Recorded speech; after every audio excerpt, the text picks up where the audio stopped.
Pega a listinha aí, por favor. Até coloquei lá os dois últimos itens, né? Vai lá, questão 22. Vamos lá, questão 22.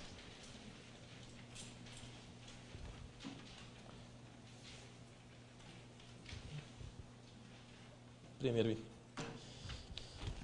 Olha só, questão 22.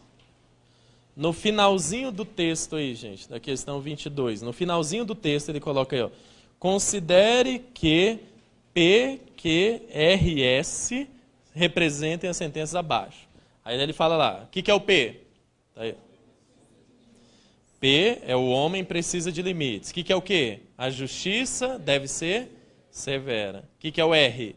A repressão ao crime é importante e o S é a liberdade é fundamental. Então ele definiu esses exemplos, essas proposições. Aí vem lá, com base nas informações, julgue os itens. Aí vem o primeiro item. A sentença, que está em negrito, pode ser corretamente representada por essa simbologia que está aí. É o contrário do que vocês acabaram de fazer. O que a gente fez aqui agora, gente? A gente passou da linguagem simbólica para a linguagem escrita. Agora você vai fazer o contrário. Você vai passar da linguagem escrita para a linguagem simbólica. Você vai pegar o que está escrito e transformar em símbolo. Então, vai lendo e vai transformando em símbolo. Então, vamos comigo? Como é que a frase começa? A liberdade é fundamental. Que proposição é essa? A liberdade é fundamental. Não é o S? O texto não falou que é o S? Então, vamos lá. A liberdade é fundamental é o S. Então, começa com S. A liberdade é fundamental é o S. Aí vem o que depois? Mas. Grife esse cara aí, ó. O mas. Grife aí, ó. Mas equivale a quem, gente? Ao E. Então, o símbolo do mas vai ser o mesmo símbolo do E. Ou seja, vai ser chapeuzinho para baixo. A liberdade é fundamental, mas, chapeuzinho para baixo. E agora? O que vem depois do mas? O homem precisa de limites. Que proposição é essa? O homem precisa de limites. Não é o P lá em cima? Então, eu teria o P aqui, ó. O P. Então, traduzindo essa frase aí do 22, primeiro item, seria isso. A liberdade é fundamental, é o S. Mas é chapeuzinho para baixo. O homem precisa de limites, é o P. Então a tradução tinha que ser assim: S, chapeuzinho, P. E é assim que está no item? Não, né? Lá está trocado, tem uma negação lá, né? Nada a ver o que está lá. Errado o item. Assim seria o gabarito dela. A próxima, mesma coisa também. A questão 23 aí, última prova do STF. STF, senhores. Caiu isso aí. Olha só. Questão 23. Considere as seguintes proposições. Vamos lá. P. O que é o P? Nesse país o direito é respeitado. O que é o Q? O país é próspero. O R. O cidadão se sente seguro. E o S. Todos os trabalhadores têm emprego. Aí pula lá embaixo, lá no item. A proposição, em negrito aí, pode ser representada simbolicamente dessa maneira aí. Então vamos lá. Pegar o que está em português, em negrito, e transformar em símbolo. Vamos lá? Como é que começa a frase? Nesse país o direito é respeitado. Que proposição é essa, gente? Nesse país o direito é respeitado. Não é o P? Então ele começa com P. Nesse país o direito é respeitado, é o P. Mas, ó o mas de novo aí, ó. Mas é igual ao E, chapeuzinho para baixo. Nesse país o direito é respeitado, mas, e o que vem agora, depois do mas? O cidadão não se sente seguro. O texto falou que o R é o quê? O que é o R? O cidadão se sente seguro. Mas lá no item está, o cidadão não se sente seguro. Não é uma negativa? Negativa de quem? De R. Então eu tenho o P, o mas, e agora eu tenho a negativa de R. Então, traduzindo essa frase, tinha que ser assim. Você tem o P, você tem o mas, e você depois tem a negação de R. E é assim que o item pôs? P e não R. Agora está certo o item? Está certíssimo. E eu vou falar depois aqui do uso do parênteses, tá? Não precisa perguntar, não. Professor, se não tivesse o parênteses, não tem problema. Poderia estar sem parênteses também, tá? Pode ter ou não ter esse parênteses aqui, não tem problema não, tá? Então, esse aí ficou corretíssimo, né? Só mostrei esses dois itens para quê? Para você lembrar que toda vez que tiver o mas, então ele vale como o E. O mas vale como o E, tá? Você trabalha com mas, do mesmo jeito você trabalha com E. Mesma simbologia do E. Beleza, minha gente? E vamos agora a tabelinha aqui.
Turma, lá no começo da aula,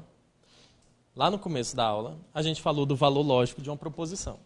Que uma proposição, ela podia ser verdadeira ou ela podia ser falsa. Só que a gente falou de valor lógico, até agora, só de proposições simples, não foi?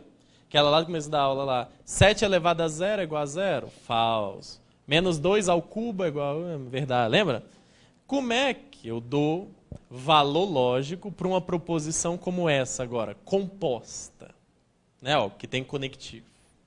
Aí você vai aprender agora a regra. Para dar o valor lógico da proposição composta, gente, vai depender do conectivo que está lá. Cada conectivo vai ter a sua regrinha própria de valor lógico. Quando for o e, vai ser uma regrinha. Quando for o ou, vai ser uma regrinha. O se, então, vai ser uma regrinha.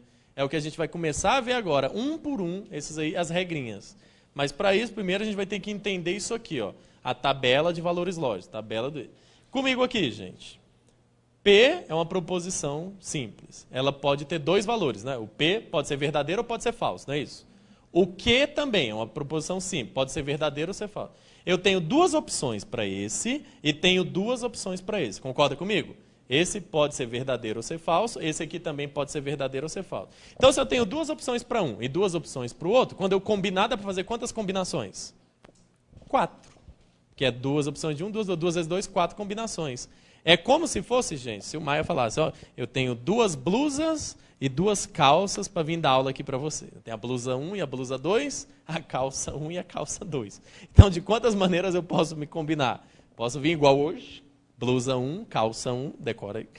Ou posso vir também o quê? Com a blusa 1 e a calça 2. Seria uma outra combinação. Também poderia ser a blusa 2 com a calça 1, ou poderia ser a blusa 2 com a calça... Dá para fazer 4 combinações, percebeu? 2 opções para um, 2 opções para o outro, 2 vezes 2, 4 combinações. Só que ali a gente vai fazer isso com valor lógico, ou seja, com V e com F, não é com blusa e com calça.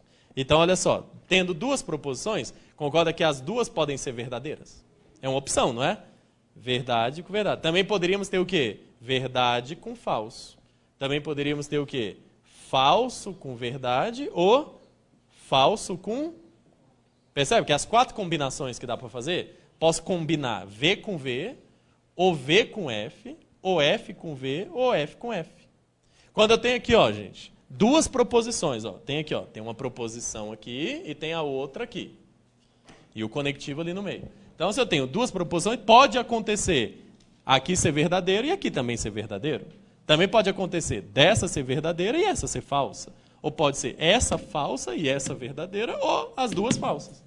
Tem 4 combinações possíveis. Aí vamos trabalhar a regrinha.